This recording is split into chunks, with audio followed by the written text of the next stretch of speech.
Hi, thanks for tuning in. This is the Irish Media Network News. Today is November 2nd. I'm Patrick Gracie, and alongside me is Grace Despard. Today we'll be talking about the earthquake in Turkey, the Tennessee senatorial race, college football, and more here on the Irish Media Network.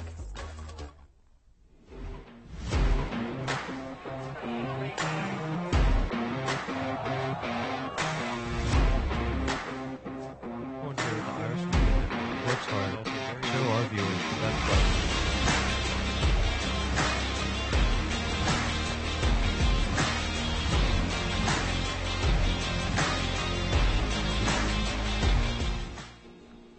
When firefighter Muammar Selik reached a 3-year-old girl trapped for 3 days under rubble of a deadly earthquake in a Turkish coastal city, he was devastated.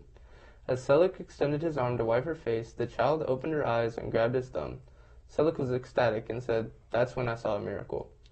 Selik of the Istanbul Fire Department search and rescue team told the Associated Press, recounting Monday's operation 65 hours after the quake hit, killing at least 93 people in Turkey and Greece.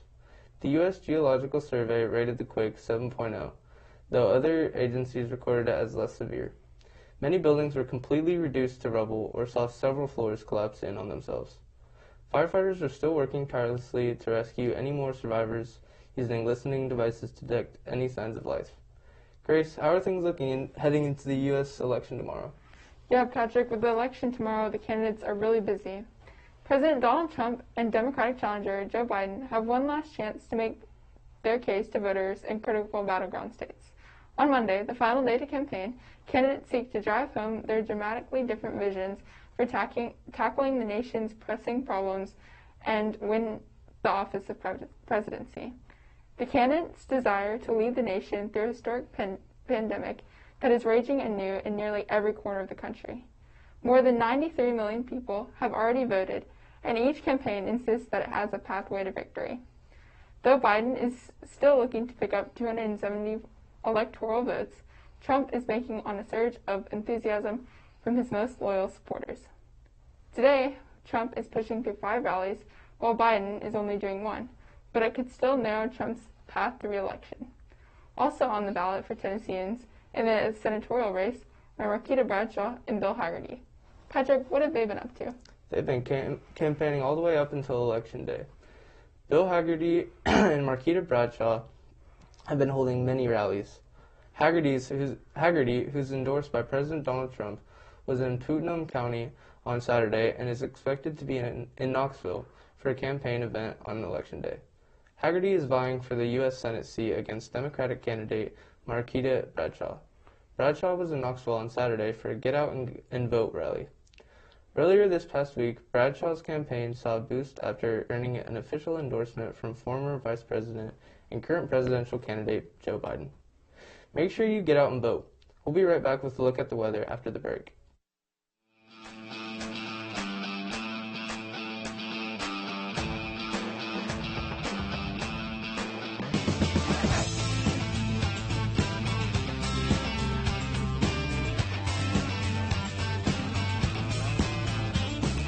Welcome to Irish Nation!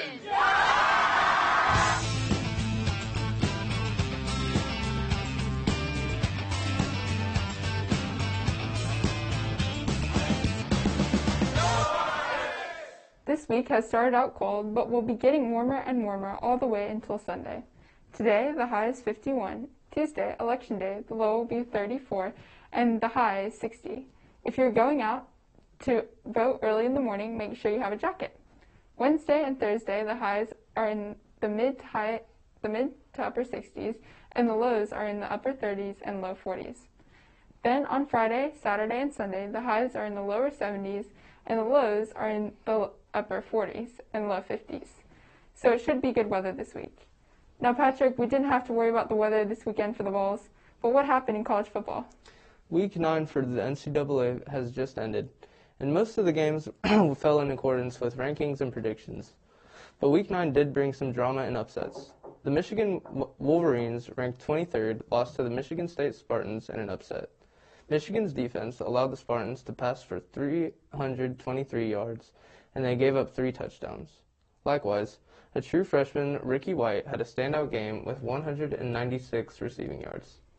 Looking back in the SEC, the matchup between the Missouri Tigers and the Florida Gators got heated after Florida quarterback Kyle Trask was hit by Trajan Jeffcoat, a Tigers defensive lineman, shouting between coaches and punching among the players. In the aftermath of the fight, 2 players were ejected from Florida and 1 from Missouri. Both teams were given unsportsmanlike conduct penalties. Thanks for watching. Be sure to follow us on social media at Irish Media Net. Have a great day and go Irish!